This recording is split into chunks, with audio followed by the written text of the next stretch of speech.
This message is for conservatives that are really struggling with the removal of Bernier, and I understand, and those that really take issue with supply chain management and think that this is the time to fix that, which I understand why you would, given that we're in the middle of trade renegotiations on NAFTA, but I'm not going to debate supply chain management. There are good arguments for and against, and that's not really what this video about. I'm talking more about the decision that was made to remove him and how those that are upset by that move are actually going to make us lose the election. So this isn't in condemnation of his removal. I believe it was a strategic move, and those that are upset are the ones that are taking it personal. And here's the issue. When you're a spectator in politics or on the sidelines of politics, we're kind of like people watching a hockey game. And from where we're standing, it's easy to get really emotionally vested, right? And we get excited and we really identify, with the team. We'll decorate our house in the colors. At least that's with sports. Political is a little bit different. But we kind of get as emotionally excited and vested. And, the spin narratives, are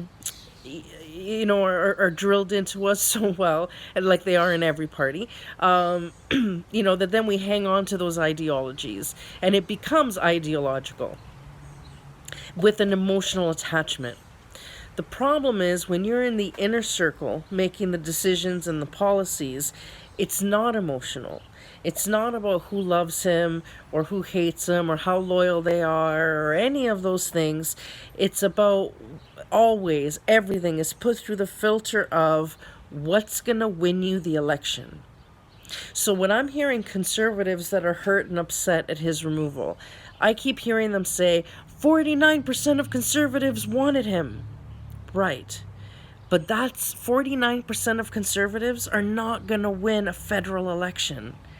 So what leadership needs to do is forget how loyal and wonderful they are, how intelligent they are. It's not about punishing him for a chapter on supply chain management. It's nothing like that. It's not a punishment. It's not a criticism of. It's nothing like that.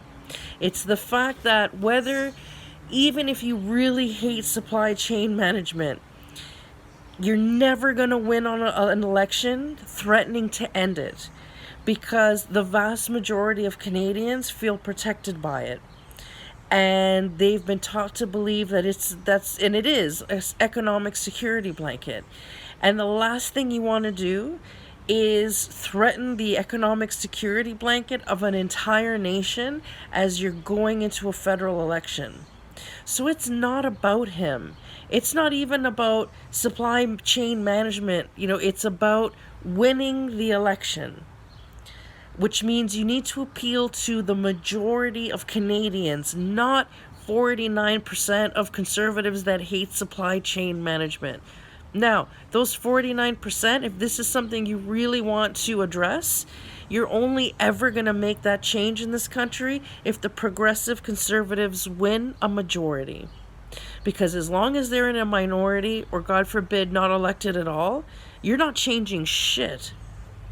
So if you want to be smart, like some of you are, start being strategic and think, if I start rattling that cage, the conservatives aren't going to win the election. So for right now, for 1 year, I'm going to shut up and toe the party line. You know what I mean? Let's get these guys in office, in a majority, and then we can use the pressure of a 49% stronghold within the party to start rattling those chains once they're in and they're safe.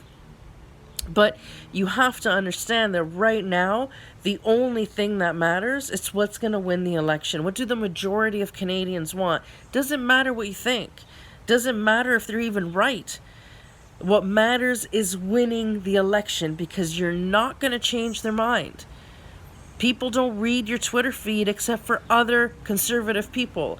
You know what I mean? And the liberals that fight you on Twitter are going to keep fighting you. You're not going to change their mind, per se.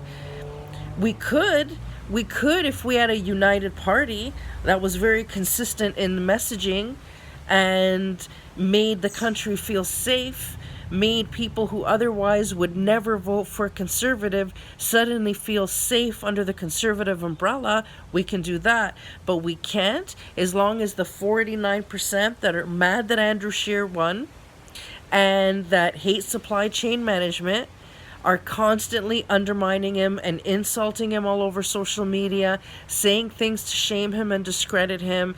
So basically what you're saying to liberals and NDP is even conservatives hate each other, and the conservatives don't like who is leader of the Conservative Party federally, which means if even conservatives don't want to vote for him or don't like him, why should anybody else who just because he's a conservative already have a strike against him, when those are the very votes we need to get in on a majority?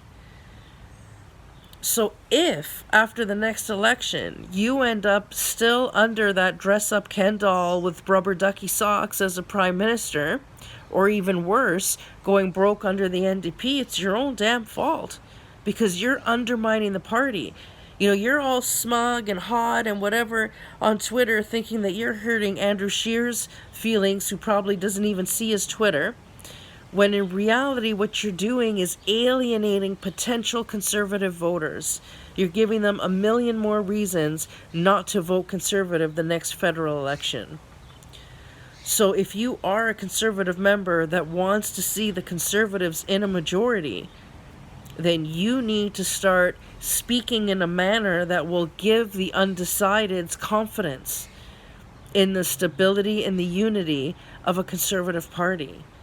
Because they're not going to vote conservative if all they see is strife, and they feel that almost half the conservative population don't like the federal leader. That's not going to help him in an election. And helping him helps us and helps the country. So get on board. Have a great day.